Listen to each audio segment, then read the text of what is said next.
Unreal. Unreal. Just before we got into it, Hap's just finished a couple of sessions at Berkeley talking AI. So super interesting to hear about what they're doing over in Berkeley and some of these amazing universities. What's going on there? But today, guys, super excited to have all of you who have joined and all of that will be watching the replay. Um, Really excited to have, in my opinion, one of the best brand builders of the modern day. I've known Hap personally for probably 12 or 13 years. I was really grateful to have met him when I was building my first company, and was just an incredibly inspiring figure to me and helped me shape kind of now a couple of brands because a lot of the early stuff I learned from Hap, particularly around building a brand with purpose and really understanding the heart of a brand before it grows, is really important, especially in this day and age where there's just so much going on and we're so busy. So welcome. We're going to have a bit of a fireside chat with Hap. We've got a bunch of questions to go through. I'm going to let him run through his story, and then we're going to go out to all of you as well to ask a few questions. So from I've been building and scaling and selling kind of small businesses over the last 15 years, and the theory for BizBuilders came around to really, give people access to advice and courses and resources and people in small business because small business is tough, and we don't want to do it alone. And we've got some really exciting tech, which if you wait to the end, we've got coming out in the next couple of months that I'd love to run everyone through as we're looking for a couple of beta testers for. But enough about me. So this guy needs no introduction. Hap, I mean, he's built seriously one of the coolest brands in my cupboard. I got my North Face hat here in the background. A brand that all of us, it's synonymous if you love the outdoors. Hap literally took the North Face from a garage idea into a global conglomerate, and then since then has been a best-selling author of several books. He's sat on the board of some amazing brands globally. Both of him are also involved with an Australian company, PTP, which some of them are on the call today too as well.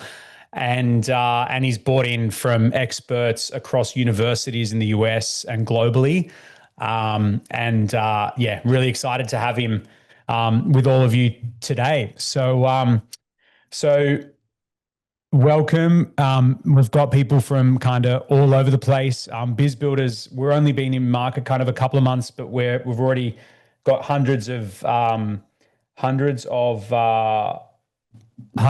of members all around the world now, and continuing to grow, and it's very exciting. So I would love you guys to stay tuned. Hap, I might just kind of kick off and pass it over to you. The big question for me that I love asking you all the time is, where did the concept of the North Face come from? Uh, Thanks for inviting me, Mike. It's always great to work with you. Uh, the concept of the North Face was something which I would advocate almost anybody who's going to start a business to have, and it was about what I cared about. I mean, the reality was, after I'd graduated from business school at Stanford, I had interviews that didn't go very well because I was looking for certain things that I believed in and I didn't see in the marketplace. And after a few of the interviews, some of which ended up being rather humorous, I realized I couldn't work for anybody else. So if you can't work for anybody else, then what you have to do is start your own business. And the ideas that I had, the first one, the principal one, was the belief of a personal passion I had for the outdoors. And I wanted to build a company around the outdoors. And those that know North Face now might find it hard to believe, but at the outset, we hardly made any clothing. We made sleeping bags and tents and packs. And the idea was we were making environmental controlling devices. And we were doing it for a couple of reasons.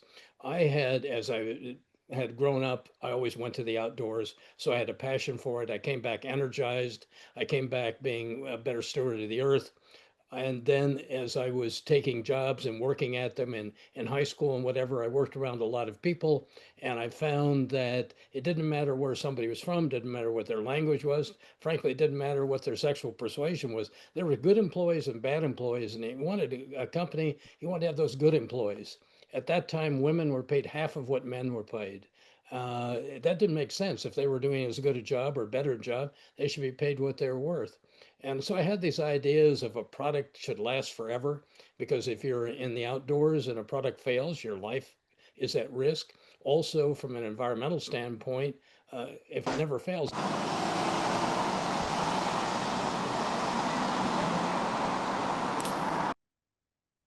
okay, are we okay now? Someone's on a digger. Yeah, keep going, mate.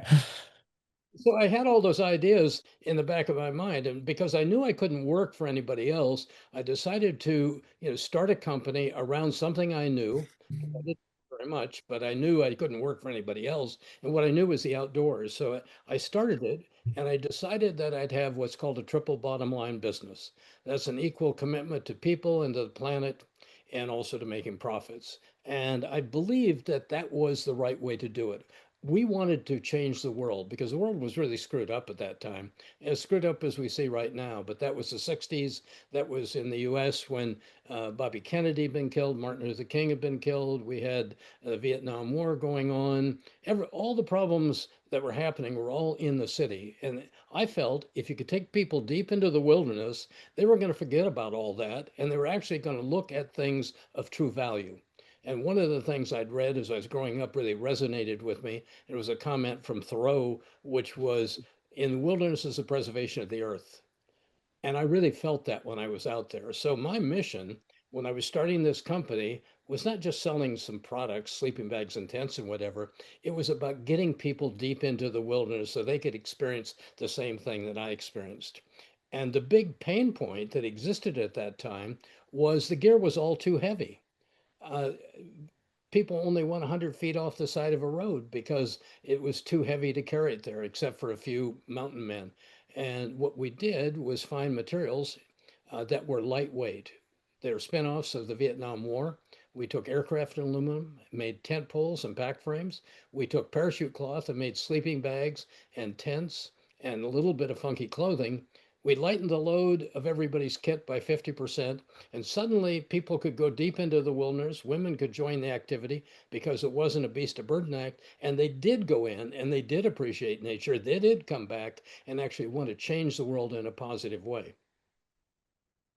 It's amazing. And Hap, like I mean, it's crazy to think that, that what the North Face is today, 7 billion Australian worth of sales a year could start with just one simple purpose of I want to get people further into the forest. Well, it's every journey starts with the first step. Every good idea is small at the beginning. We didn't necessarily want to make the biggest company in the world. In fact, the concept of billions didn't ever cross our mind. But what we wanted to make was the best company. We wanted to make products that existed out there. I had this belief was a brand was a way to do that, and building around a brand, and you see it now in the North Face, but brands are like coral, and they follow certain rules, and you don't see them changing, but every day they're growing, they're becoming more interesting, more complex, and ultimately at some point they're unlike anything else. And that's what you want in a great company. And you don't want to make yourself a better company, because you have to spend a lot of money convincing people about that. What you want to make is yourself the only company that they want, and that's complex coral that you're looking at. It's unlike anything that's out there. And so the concept was to build it around a brand. We initiated a logo the first week that I was there to be able to develop it, not because brands are logos, because they are not, but brands have to have some representation so people know what you're talking about. So we put in two things. One is we put in the logo, and then we also put in a tagline because we needed something which was explanatory about what we were doing. And the tagline ultimately for North Face became never stop exploring, which indicated not just going deep into the wilderness, but it was a mindset that people had. And the idea of coupling those two with all of these values that we were trying to get across was a way that we thought we could build it. Yeah, it's amazing. We're going to touch on tagline stuff a bit later because I think that's so valuable for a lot of small business owners. I'm really interested, Hap. Like, so as the North Face grew to a local, then a domestic player, and then a global player, what were some of the big inflection points on the way there that that kind of made it from niche to a household name? Well, the biggest inflection point, and you'll find this a little humorous, I hope, is that what we had was a lifetime warranty. That was one of the things that we did. And we always believed in storytelling. And I'll come back to that. But storytelling is how you get these values across, and that people don't follow people, they follow visions. So storytelling is how you build the vision of what you're doing. Our biggest storytelling at the outset was we put a lifetime warranty on our product. Every single financial person said I was absolutely crazy by doing that. I can tell you that it never cost us more than 2.5% of sales. And there's a ad campaign that we could do that was that effective. But that was the story. When somebody said, where's the position of the company? We make the best. It lasts forever. That was a pretty strong message. But anyway, it led to real epiphany, which is you never quite know when you've gotten over this edge and that you now have the right to move beyond maybe the first products, beyond the first concept. Well, we had the warranty cards that came from our lifetime warranty. So I figured, why don't we go out and ask the people, one, what they think about our product line, two, what would they like us to add that we could do, and maybe three, any input that they can give. Well, it wasn't a statistically valid sampling. I think we probably sent out 100 cards or 150, but I found usually after about 150, you already know what the market's talking about. Well, we sent it out, asked this question, and and the answer came back that set us on the way. And the answer was, I'm not 100% sure of everything that you make. I just know that you make good shit. Well, that was probably the best thing that would happen, because what happened was we knew that the customer was speaking about they trusted us. And it was okay for us to go beyond the boundaries of the limited product range that we were doing so that we could go into alpine skiing, which we hadn't done before because we was afraid that it was maybe too fashion oriented. It allowed us to go into trail running. It allowed us to go into the various facets of mountaineering because everything was kind of lumped together. But we created an industry called backpacking, which was lightweight camping. Originally, it was all sort of mountaineering and everything was there. Then you ended up having gym climbing, you ended up having rock climbing, you ended up having people doing mountaineering on rocks. We were able to have this pivot to move into those things because it was there. Now, the other thing, which is quite different today, but as we became more global, we became more of an iconic company. We had to adapt some of the processes we had, but we did that sequentially. In today's market, you're born global. The day you open up your website, everybody around the globe knows what you're doing. They know your product, they know your story, and whatever. We had the luxury of being able to move sequentially from place to place. And so we did that rather thoughtfully. Today, you have to adapt in a different form. It's crazy to think the consistency and the tenacity that the brand has had, right? I think one of the biggest issues with a lot of business owners now is they're starting something with one brand and then they don't think it's working, so they're pivoting, right? So the North Face has had the same logo, the same name, the same tagline, and the same brand promises now for decades. That's right. Absolutely. And it is that coral that I talked about. What you're trying to do, as in coral, you want to persistently and consistently put that same message forward. And if you do that, what happens is you start building credibility. I saw something the other day. There's a company here that was been around for a long time, actually predated the North Face, called Eddie Bauer. And they were one of the originators of the down jacket. Well, they've got somebody who's come in and the company's gone through ups and downs and ownership and whatever. And the new thing is coming in is we're going to change the logo. And they came up with a story. They're going to change it because it was written in cursive and nobody reads cursive any longer. And they decided that they were going to put a goose on it because they were in goose down at the beginning. Well, the reality is they've just thrown away, they've just jettisoned hundreds of millions of dollars of credibility of relationships that they had. You're It's interesting. Hap, I want to, you told me a really interesting story when I first met you about, once you've had a brand at the North Face, the copycats, and particularly the copycats in Vietnam, right? And I think this is like really a live thing for a lot of business owners who go and build something really good and then the competition picks up on it and starts copying it. Um, I'd love you to run the audience through the story of, the counterfeiting in Vietnam and why you guys chose to actually not do anything about it and let it go. Well, I think the more interesting part is why we decided not to do anything about it. But the reality is, whenever you go out to another market, and you will find if you have product made by somebody, they're the first people to knock you off, and they may do it through the back door, so you don't know it. And what we found was we made a big mistake, and that was we were trying to make sure that we had product on time and whatever, and we just sent out a batch of labels. Why? We want to make sure they had all the labels in the world. We never counted them out. You bought them in thousands or whatever, and we were making in hundreds. So we sent a batch of those out. Well, that was a mistake because every label didn't end up on our product. They had the official label and they put it on other products out there. And so we learned to count and do those things. But the reality was, and as I told you, I use storytelling, but I also put messages up on the wall. And the message which drove what we were doing was a quote from Rudyard Kipling in the book The Merry Gloucester. And the quote, which we put on the wall of the design and the company, was from that, saying they copied all they could copy, but they couldn't copy our minds. So we left them sweating and stealing a year and a half behind. Our belief was rather than spend all of our time and money on lawyers fighting and battling all these people, we should spend that money on innovation. We should spend that money on looking forward. And the reality is, when you make the best product, which we were doing, it's actually the hardest to copy. The people that knock it off generally are trying to do it, trying to do a cheaper product. They're trying to do something fast. And good doesn't mean fast. You have to do some things in those ways. So some of those knockoffs that people made were maybe at first glance look like our product, but very quickly you could see that it didn't have the same quality of down, it didn't have the loft in it. You could see that it didn't have the same attention to detail.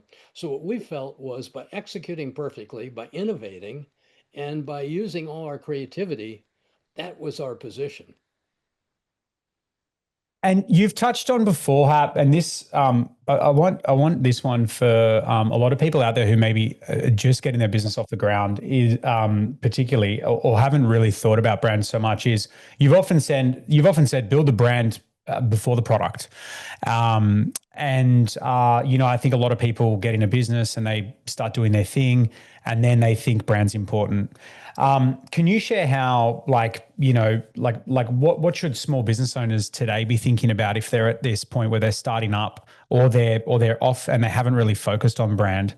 Should they stop everything and double down on this? Should they do it as they're building? What's your kind of advice on that? Well, as you might guess, I'm a big believer in brand, but brand is the easiest thing to protect. If you're talking about copying, as you were talking about before, it's much easier, both from a legal standpoint and everything else, to protect a brand that's out there, a logo, a tagline, or whatever. It becomes harder. Product is rather esoteric. We can do it. So I would argue, and products or services are the same, really, but I would argue do it day one. Do it right from day one, because if you do it day three, or if you do it year three, you're throwing away all the credibility that you have. Besides, brands are not your product. A lot of people start off, they make a product and they say the product is our brand. No, it should be the other way around. Our principles are what we stand for, and the product reflects that. We wouldn't have made the high quality product for the outdoors. I mean, we called it academically environmental controlling devices. You might call it a jacket, but we said one of the reasons North Face was different is because we made equipment. we made a jacket that was equipment. It worked. And it came from the knowledge we had of making sleeping bags, came from the knowledge we had of making tents and all those other things. So to refer to our product range without referring to our value of what we were trying to make of the best product was the wrong way to go. Now, it's some of the principles are pretty simple around brand. I certainly didn't know a lot of it when I came out of school. As I said, my primary reason I started the company was I couldn't work for anybody else. But when I was going to do it, I knew you had to do it right from the outset. So I actually set about bringing some people onto my board of directors who could help me accomplish the things we were going to do.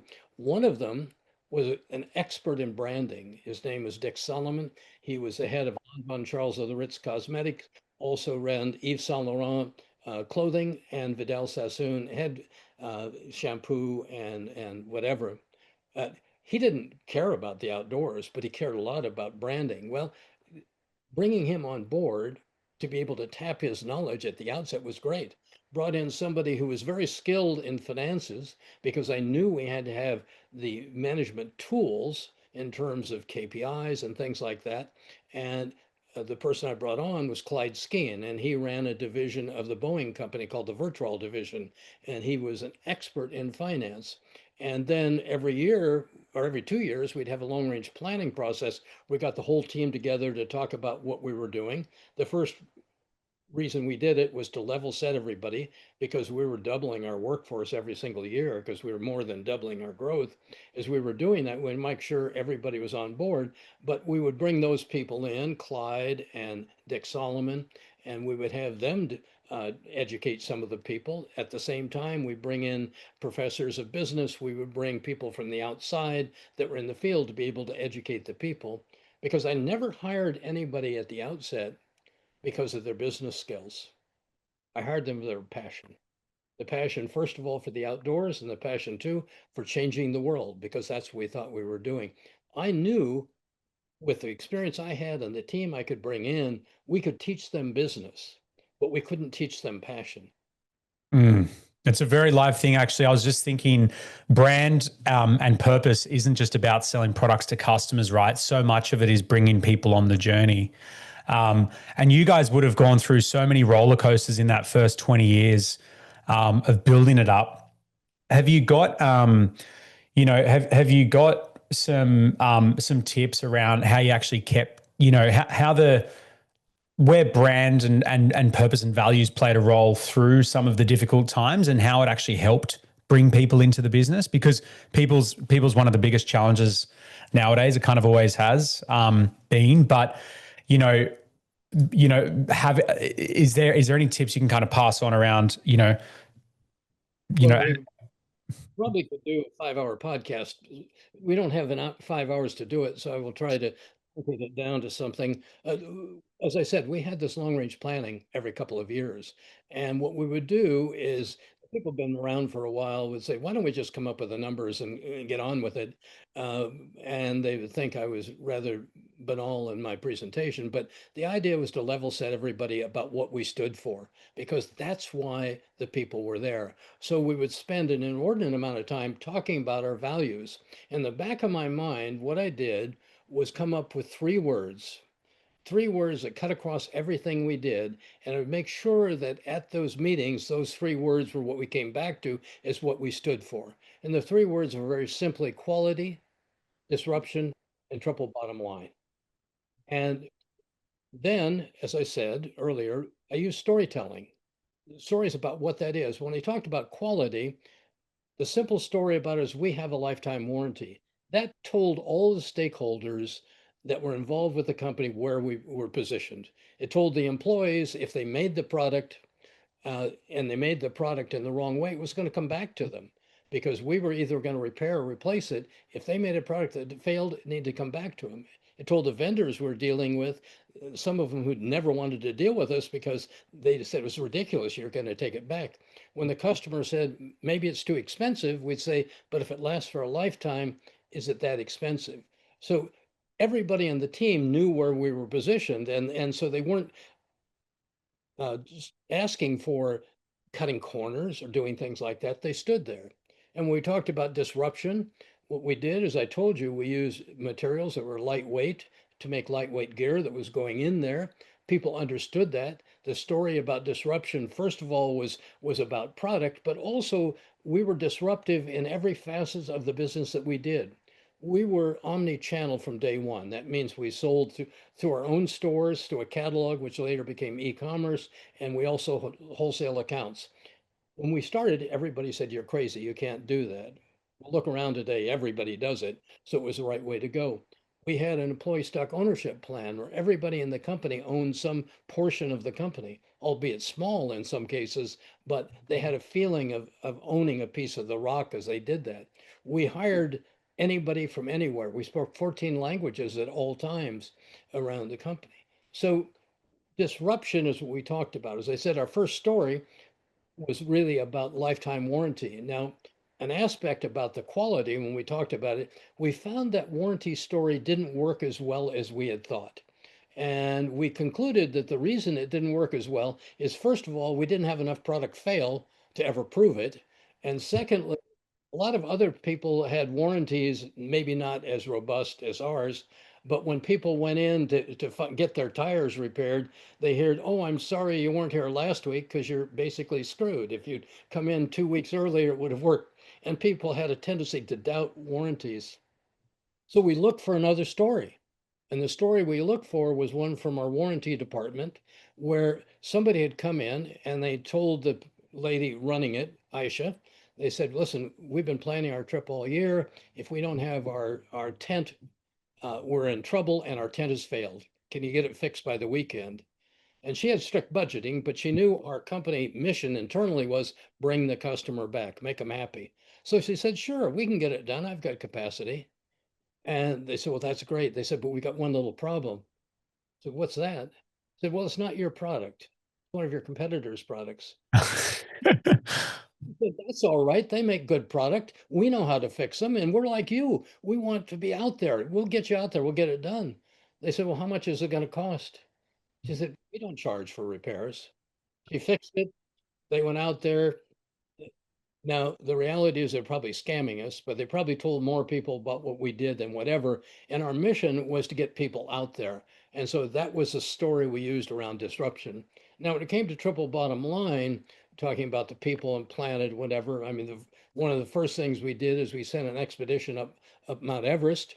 And when they came up back from Mount Everest, usually people left trash up there. We paid them to bring trash down so that they were actually improving it. So if you ever go to Kathmandu, you realize some people need to bring that stuff down. We hired anybody from every place, as I said. We became an employer of choice. We never had to use an HR person for anything other than legal, but people were lined up at our door to come and work for us. We spoke 14 languages, so we could hire the best people from anywhere. And as I said, we didn't care where they were from. And our environmental message, believe me, there was pushback. If you imagine there's pushback now on environment, well, way back then we were called tree huggers, granola lovers, dirt baggers, or whatever. It didn't bother us because it was pretty accurate. But I mean, but what bothered us, we weren't getting our mission across. So what we did was come up with a way to convince people about the environment, which was a negative award. We gave them jujitsu. So instead of preaching about the environment, we created an award that we gave each year to the environmentally most destructive individual or organization that we could find. We gave it to the US Congress one year for a wilderness act that they did. But we called it the Ice Nine Award, which was predicated on a book by an American humorist, Kurt Vonnegut. In The Cat's Cradle, this protagonist was somebody who had this invention, a scientist has this invention that was going to convert all of the water in the world into ice. Now, of course, that was going to destroy the world, but because it was such a great invention, he had to take it to its extreme. Well, in his honor, we created the Ice Nine Award for those people that they had such great ideas that were going to destroy the world. That was a story we put across. It was how we got the message across. The team all heard about it. When we told them, our employees became our best salespeople because they were telling our stories. Of course, they had some credibility. When they told their friends, there was more credibility. And by the time the word of mouth got to the third people, it was a fact. Do you have any did you have any incredible staff perks back then that that you could talk about? Did we have any perks or did we have any problems? Well, just perks, like was it, a day off each month to go adventuring, or was there any like, what interesting little things that you integrated for staff at the North Face that I know for a lot of people they're thinking about what more can we offer our staff to get engagement? There were so many when you said it, they were coming to mind. I won't do all of them. I mean, first of all, we didn't mind when people called in well. The old thing, call in sick. I mean, no, mate, I'm doing too well today to come in. I'm going somewhere. But we when Love that. we shot a catalog, we used our own team rather than hire people from the outside. And we would do it around a location. I would join sometime, but we take people from manufacturing, from marketing, from finance, from design or whatever. We ran the Zambezi. We were one of the first to run the Zambezi. I was on that trip, but we were there. We shot a catalog. We did some in Nepal. We did the things in Europe and whatever, but it allowed everybody to go out, the team to get together, but also to try the product because oftentimes they didn't have the money at that time to go out and do it. And here is some exotic trip that we put together. So we would do that. We would do that on a regular basis. And we would celebrate people. One of the things we did, which turned out to be much greater than I thought, was uh, we always at the end of the day, the management team would drink beer, primarily because we like drinking beer, but we also would bullshit a little bit. But we'd be talking about what was going on in the company. And it dawned on us at one time, we're spending all of our time, or 90% of our time, getting the subpar worker up to par. We should be spending 90% of our time on the good workers and get rid of the others or forget about them or whatever. And so we suddenly decided we let's give an award to the people that have the toughest job in the company. And the toughest job were the last people in the manufacturing that trimmed threads off of the garment so it looked good, but also they were the final quality inspection point. They were to catch everything out there. And they were doing this 8 hours a day. And they had these little trimmers that trim threads. And so we said, let's create an award. And we created an award which we will bronze the trimmers that have been thrown away. We'll put them on a pegboard. And I'm going to write some little message saying, we love you. Whatever. So we did that and we gave it out one year as an award.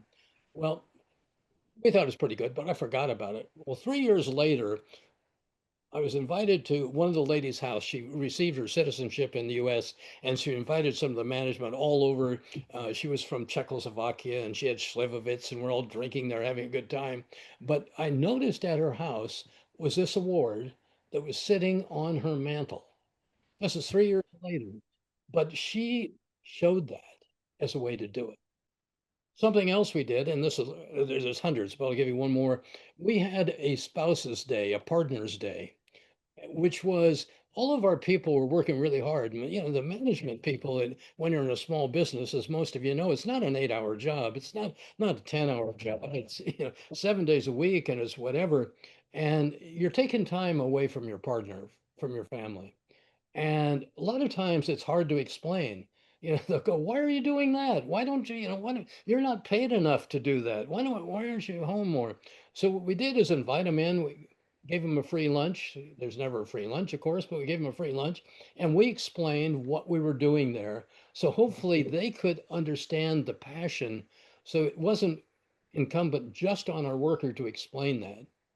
So all of those things, but constantly recognizing the value of your employee is something to do. Keep them alerted to what the mission is, not just the product, not just the service, but why are we here? Why are we different? So they feel like they're on the winning team. Yeah, a lot of the things you've mentioned, they're not huge, costly things, right? A morning off to go surfing. Yeah. Hap, I want to quickly touch on, before we go out to the audience, I want to quickly touch on one thing on leadership. What has always stood out amazing for me with your journey is you took a product from nothing to over $1 billion in sales within 20 years. And then you left, right? You kind of kicked yourself out of your own company, right? It's a really interesting thing for small business owners as their business does get bigger and or more complicated, or when life changes, to know when to let go and to know when time's up. I'd love to understand, with the North Face, What was that like for you? When you realized that my time's done and I want new things, and what really drove that? Well, as I've told you a few times in our personal discussion, it was refreshing to be able to do it. Why? Because I'd worked myself out of a job. What I loved and have loved, and what I do now when I do consulting and whatever, is I love people. I love branding. I love the outdoors. I love the idea of education of people. I love the idea of creation, chaos, all of those excitement. Well, we were growing so rapidly. We were doubling at a minimum every year, sometimes 150%, 200%. As we did that, my role as a CEO moved away from all of those things and moved into managing shareholders, moved into fundraising either with banks or equity. And from my standpoint, I didn't want to be an investment banker. That that was the least fun job I could do. And so I had moved from all those things that I wanted to do. I'd worked myself out of a job. And I'd always told myself that when it wasn't fun anymore, that was time to step away. So from my standpoint, that was the case. Now, what I will say is from day one, we wanted to grow rapidly. We built a culture of growing rapidly. If you want to keep your business and not necessarily step away from it, then maybe you've developed a lifestyle business. And that's one where at the outset you should think about it. Don't bring in outside shareholders. Don't bring in those. Slow down the growth. Don't grow so fast because you can have a nice business. I mean, there's nothing wrong with having a business that does 10 million in turnover and has a million bottom line. We talk about unicorns and everything, but you don't need to be a unicorn. Some people do. Some people are driven. I wanted to make this huge business, but that has a life of its own. So think of Mm. doing it right from the beginning. And you can step away. Most people in today's world that leave the university are going to have 7 jobs in their lifetime. That includes people who start business. They're going to be serial entrepreneurs. I mean, making your own case. I mean, you've started 3, 4 businesses, and you're involved with a number of others because you love that early stage. So even though you may love the business you're starting, don't believe that that's going to be for everyone a life-consuming activity.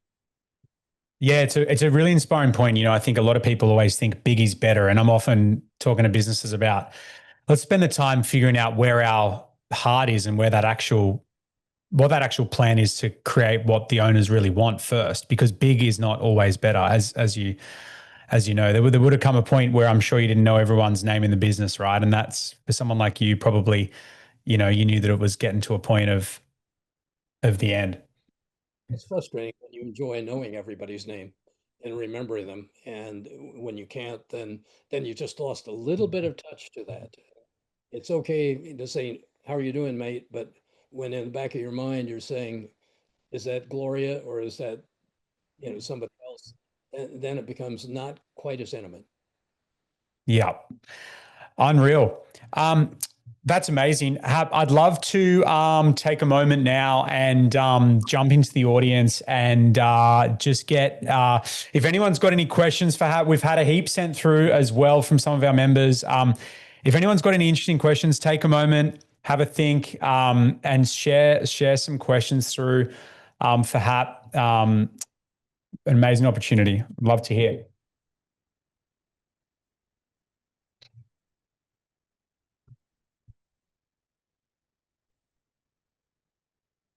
Nice, Johnny.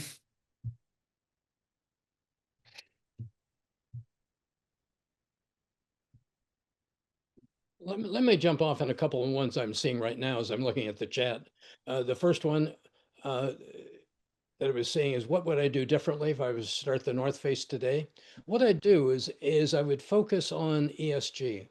I was a big believer in sustainability, and I was a visionary. There's no doubt about it. I saw these ideas and these concepts that didn't happen for the future, but the one I focused on, which I thought was saving the world, was about sustainability. And the answer is not sustainability, it's circularity. Where your materials come from, where they're going, what that strategy is. If I were starting today, I probably wouldn't start a company that was selling 1 million units of things with a polypropylene or a petrol-based product. If you look at all the puffy jackets that are out there, almost all of them are nylon and they're coming from that. Natural materials would probably be a way to go. And I would look at circularity as a way to go, and I would try to focus on that. Now, fortunately, in today's world, there's more of those materials out there. Maybe if I'd looked around, they weren't even there at that day, but that's something I would have done differently, for sure. Uh, so that's out there. I think that, let's see what other questions out there. What was Johnny's question he was looking at? Johnny, what habits or daily practices most contributed to your ability to build and sustain a globally respected brand? Well, the first one was get into the office at 4:30 in the morning.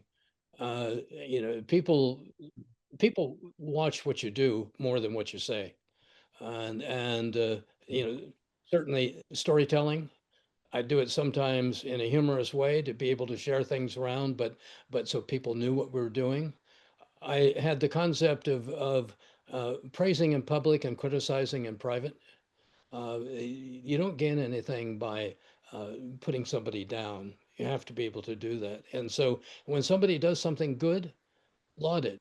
So things like having bonuses, I found annual bonuses don't work very well, because it only works like in the last month of the year. So having spot bonuses when you see something happening and you reward it that way, and it doesn't always have to be with money. Money is pretty fungible. It could be other things, just recognition being a way to do it. The other things in a daily habit was measuring things. You need to do that. If you do not measure, things won't improve. Everything you watch improves. So now you have to know, and that's why I use Clyde Skian, who is good at mathematics and finance and whatever, to figure out where's our dashboard, how are we developing KPIs, key performance indicators. What is it they're doing? So while it looked like we were making a product, we were wanting to watch the cadence, how much we were doing, what the ROI was, what what the velocity was that we were selling, how things are moving through the factory, the speed of innovation, all those things that we needed to measure. So we measured, and we tried to make sure that we were measuring the critical and vital things. Yeah, I just before we jump into another question, you touched on something super important that some of these people on the call actually I've helped implement in their business, which is the staff reward program. You taught me this about 10 years ago, Hap, around bonus schemes, around the fact of not making it just about money. Your guidance to me was quality, quantity, and teamwork were the three areas. Quantity was the money, quality was the customer service, and teamwork was how well someone played with the team. So it was like whatever the bonus pool is, split each person's role up into quantity, how did we go on the numbers, quality, how great were we with our customers, and teamwork, how good did that individual work as a team. And that transformed heaps of businesses I've built. That is still a framework I use to this day. Yeah, I wanted to quickly jump on that. There's a really interesting question, Hap, from Coco, who runs an incredible lighting business out of Byron Bay, sells her products all around the world. I'm looking at one of them in my office right now. So interesting from you, how do you manage the credibility of a high quality brand when products are produced in China, Vietnam, etc.? I run a lighting brand based in Australia, and we pride ourselves on producing high quality products. We've made a few components that are made in China because we find the quality of those particular components far superior to what we've produced in Australia to date. And the price point is also a lot better.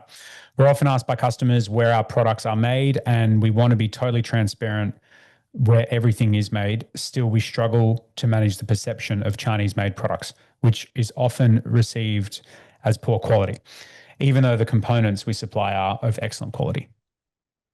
Well, it's a two-part question. Well, there's probably more parts than that, Coco, but the two parts I see. The first one is about the product itself, and the second one is about the perception of the product. The product itself is, don't, when you go to Vietnam, when you go to China, don't ask for the lowest price. Ask them for the quality product that you want. as you said in your write-up there, and it looks a little inconsistent, but you said you're going there because the quality is better. Now, if you're only going, if you're trying to make a quality product, and let's assume that's where you've positioned yourself, you're not trying to be lowest quality, then what you do is make sure that they understand what your goal is. They understand what the standards are. You have to set those standards up. If you let them interpret it, they may interpret, well, what they really want is a lower cost.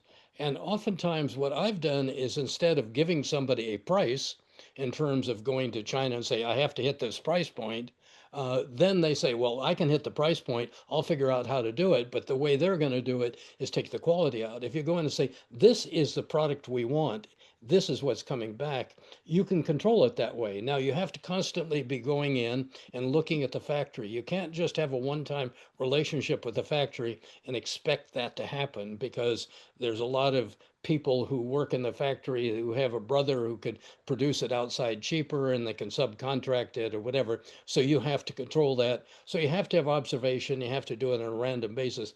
But that's making the product right. The other side is, how do you convince the marketplace that if you're sourcing in some place other than Australia, other than the US, that the quality is really going to be good? Well, the first one is by starting by having a product which is really good. The second thing is you do have to be transparent, because if you sort of hide the fact that you're making it somewhere else, people are going to believe the reason you're hiding that fact is because there is something shoddy about the relationship or the product or whatever. So you need to tout that, but you need to benefit why you're going there, because their ability to be able to execute in some way. So you have to make people aware of it and be upfront about what you're doing, but then emphasize the elements of your product that make it a quality product.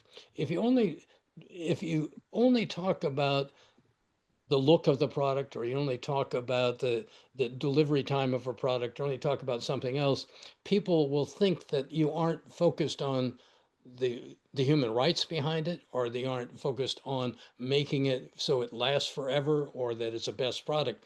You have to tell the marketplace, use storytelling about what quality is, why you're there, how you got something from there. And you use those stories, then it will get out to the marketplace, particularly today with social media, because stories amplify around the globe and they amplify the message quickly. We use true word of mouth when we started out. And when you word of mouth on a mountaineering product, when people go on a mountain and a group of 5 people, it doesn't expand real fast. It takes a while for it to happen. Today's social media, they post it and 1 million people would see somebody who is on Mount Everest or whatever. Love that. Charlie's got a really interesting one, which I've thought about as well. Is like, did you have did you have an idea or a scheme or a program or product that you thought was a surefire, or the team did, but it didn't work out? And then one of them that you didn't really put a lot of thought into and it blew up. Well, for sure on the first one, I was the kiss of death. If I thought it was good, boy, look out. It's in my closet now, and there's 100 of them. Uh, I missed on a lot, but there's nothing wrong with being wrong. The only thing that's wrong is trying to persist with it. When you see an error, get over it, move on, accept a new product. That's the way to go. Now, there are some which I just didn't see. For example, alpine skiing, I resisted going into that market for years. I said, it's not us. And a couple of our employees who were avid skiers and they were ski instructors and whatever kept hammering me. There's a niche in that market that wants our product. And I said, bullshit. That's not true. They're too fashion. Look at those. They want Bogner, or they want all these things that aren't protection devices. We make functional clothing. Well, over time, either because they hit me so hard over the head, or because it finally dawned on us, because the guy had told us it was okay to make other products, we actually did it. We spent 2 years developing an alpine line for a subset of that market, the subset that really cared about being warm, being protected in the wilderness.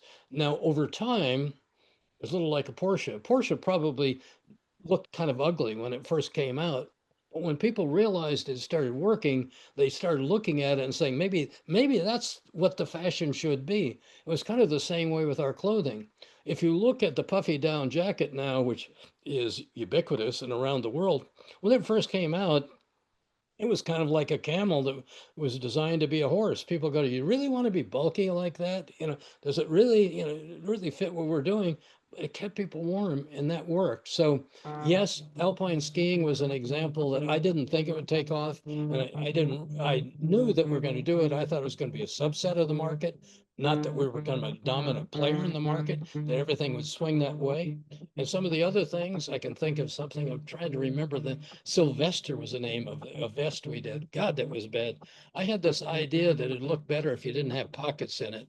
And boy, people wanted pockets. They were carrying stuff. So bad idea. Just a quick one from Sam. So Sam Moore's got like a North Face-esque, but awesome clothing brand out in Australia called Pyra. How did you work out your product pricing tier strategy, e.g., low cost volume pieces to high cost Gore-Tex styles?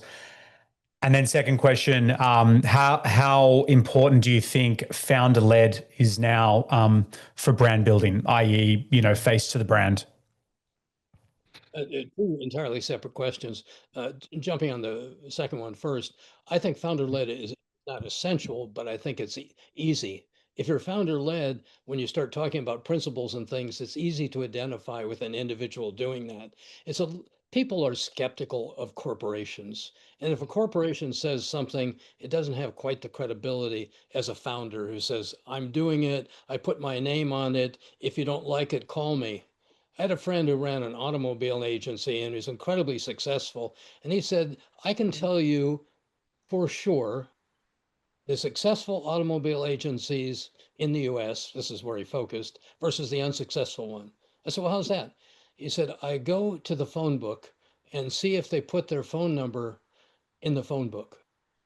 He said that if they were going to stand by it, anybody could call them anytime. He said, that's going to be a great business. That's sort of founder led.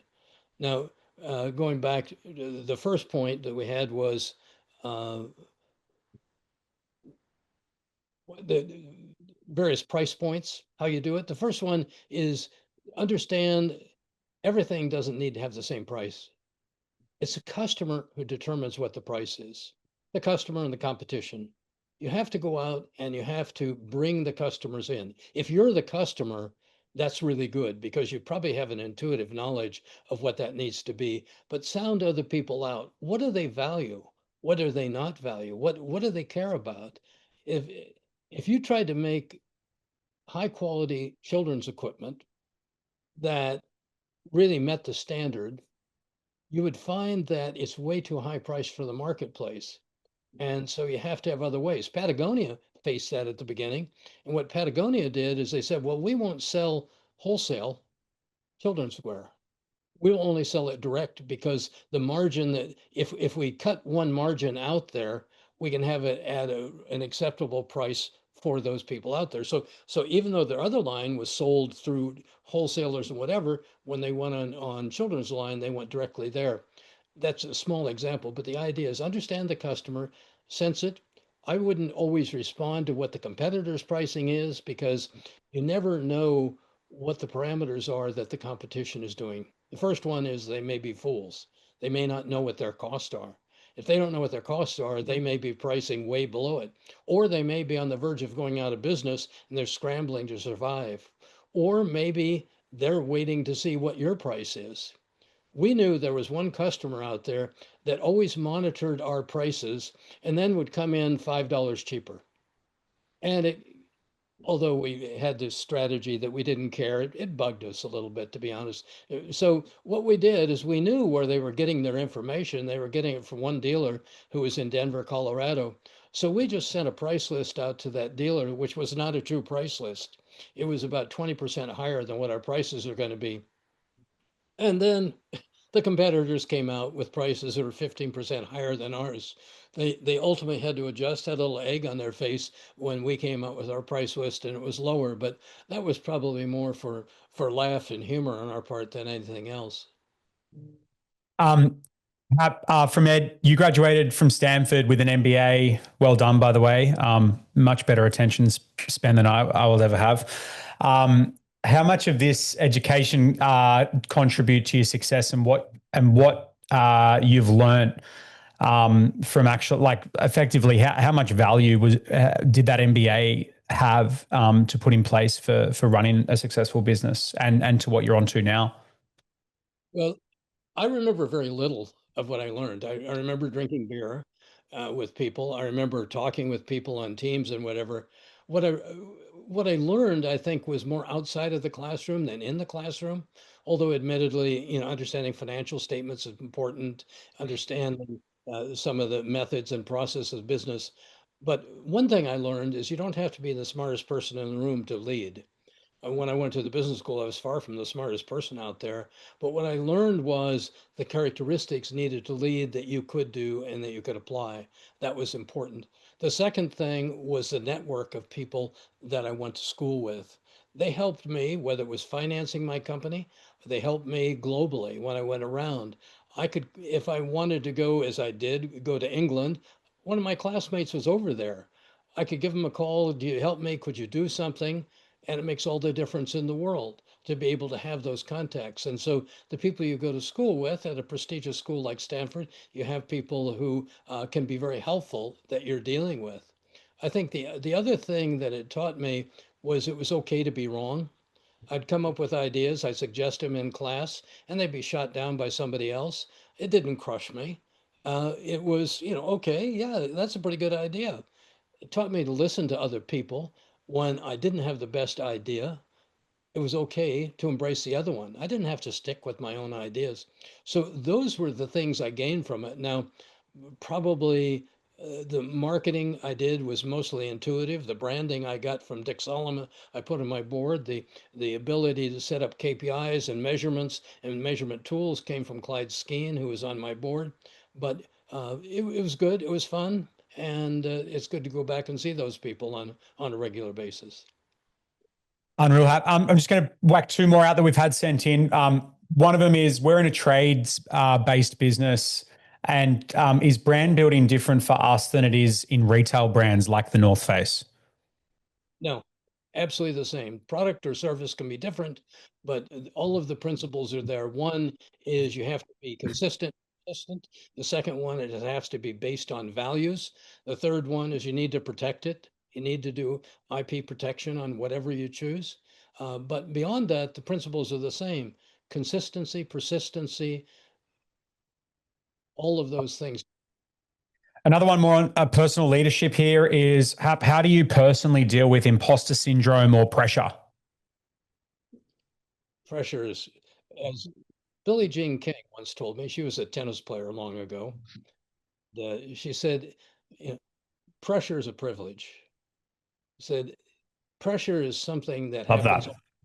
doing something great. I love that. And lastly, when you've hit setbacks, what was your process for bouncing back? But the first one was very simple. Have people around you that you can talk to. People that don't have a bias or don't have a reason to do something. And oftentimes that can't be your shareholders. If it's there, if you tell them, oh, the company's the company's on the verge of tipping over, that's probably not going to inspire the investors, maybe not your own employees. So you have to have a network that exists outside of it. Now, there's some professional organizations that provide that. EO, Entrepreneurs Organization, YPO, Young Presidents Organization. That's good. It can just be some friends that you really count on that will tell you, and they'll tell you when you're off base, not just when things are good, not just when things are down, but when people say, hold it, hold it, hold it, Hap. You know, look at the other side of it. That's pretty small. And sometimes you get this insular, when things go wrong, you think, woe is me. Why does it always happen to me? Am I the one? You've got to get outside of that. And the last thing I would say, and I would advise everybody to do this because it's what I believe in, get outdoors, get into those activities, do something out there. That's where the preservation of the world is going to be. the problems that you're seeing at your job in the city, in the news, all bullshit. It doesn't mean anything. It doesn't mean anything. Love that. That's amazing, Hap. We could spend seriously days, and I'm so lucky that I've been able to travel around the world and spend tons of time with you, and can't wait for more and more time. And when you're out in Australia, we'll definitely host an event with you in person, because there's some insights that just priceless, honestly. So amazing, guys. Ads just quickly asked, where are you today, Hap? Where are you? You look like you're in the mountains, or is that a virtual backdrop? That's actually the Antarctic when I was skiing down there. But today in Berkeley, it's not cold enough to ski. It's summer here, so we're putting up with that. Berkeley's just outside San Francisco, but that's where the North Face was founded. And I've stayed here. I've got a lot of connections here. That's amazing. Guys, I'm just going to take a couple of minutes to quickly run through something really interesting coming from BizBuilders super soon, like in the next couple of months, literally. And we're after a couple of call it guinea pigs or beta testers. So I wanted to share it here. So as we've kind of been building BizBuilders, and as I've been looking at several businesses, a lot of the stuff that Hap summarized, and I've seen, is that a lot of business owners are very busy. We're struggling to understand what to track, when to track it, and what advice do we follow. So we've been busy this year building out a new part of BizBuilders called the BizBuilder Buddy, and this is super exciting. So this is going to be in market like fully fledged by Christmas.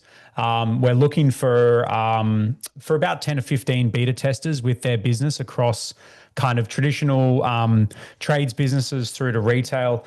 But effectively what this platform is it will integrate all of your emails, your note-taking app, your CRM, your accounting software, and it will bring it together, and it's going to be giving you live dashboards with the stuff that actually matters in your business, because at the moment it's just super difficult with like so many platforms and so many measurements. So it's going to bring everything in one place, from your revenue, your cash, your marketing, your sales, your inventory. It depends on the industry that you're in. And it's going to be giving you AI live generated advice as well, i.e., hey, you're going to run out of cash in 3.2 months if this continues. Click here with our kind of recommended actions. Or we see that you've got too much inventory. Click here to execute a marketing campaign. So it's pretty cool. We've been building this for a long time. I've taken like decade of WhatsApp messages, emails, all the questions people ask an advisor, and effectively what we're trying to do is go, what would an advisor in your pocket actually look like? So this has been a little pet project for some time, a little bit of finessing to do, but very excited to have it launched. So hit me up through here or your way, because I've got about 10 businesses I need to kind of start integrating and come through. So it's really exciting. Can't wait to kind of get that out for everyone, by Christmas. But anyway, I am so grateful to have had everyone join. Awesome to share the insights with Hap. Seriously, could have stayed here for hours and hours and hours. Reach out to Happy if you're in San Fran, and I'll let everyone know when he's in Australia. And thanks again for being so just so generous with your time, Hap. I've always really admired that of you. That the time you give people is incredible. So thanks very much, everyone, and we'll all stay in touch. And you enjoy your evening over there, Hap. Thanks. And tell people they can come to my masterclass if you want. I do one a month with somebody else. The title is The Skills You Don't Gain with a $200,000 MBA. And maybe it's actually, it's a great point. So I'm going to do a follow-up of a lot of the actions, because, I was just like hoping there was like 3 things I learned from today, but my list is already at like 11. Like consistency, keep the mission, why we are here, purpose first, 3 words to come back to, Call in well. I love that. Like, don't call in sick, call in well, and be honest that you're feeling good and you want to take the morning off next week to go on an adventure. Have a partner's day. You don't need to be a unicorn, so big is not always better. And people watch what you do more than what you say, and so many more as well. So awesome. I'll be doing a wrap up from today, and I'll put in those notes of your masterclass, Hap, and how people can reach you as well. And thanks again, and hope everyone has a cracking day or evening.